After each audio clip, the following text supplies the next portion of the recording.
Yun.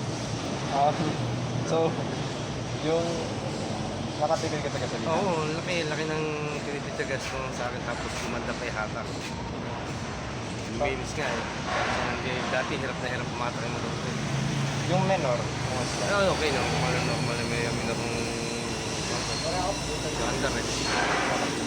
So, yung sindaan, ngayon, parang dumoble yung halaga niya. No? Oo, Kasi, mas tumipid pa. okay. Hindi siya yung dati, talagang ikaw ko, dumadayin kami sa gas pa lang. Talagang ginagawa na yung wala. Okay, sige. Ayun lang naman po. Ini-interview kasi namin lahat. Hindi naman lahat. Okay. Ilibot lang kami kasi Hindi lang kasi biyahe nung tuwanan eh, mababa kasi yung dala kong... okay. Sige. Ayun. Kaya in-interview namin yung kasi para makita namin kung okay nga ba. Nag-improve ka mo. Oo, kasi baliwala yung pinabitan lang natin tapos iwanan namin, di ba? ano.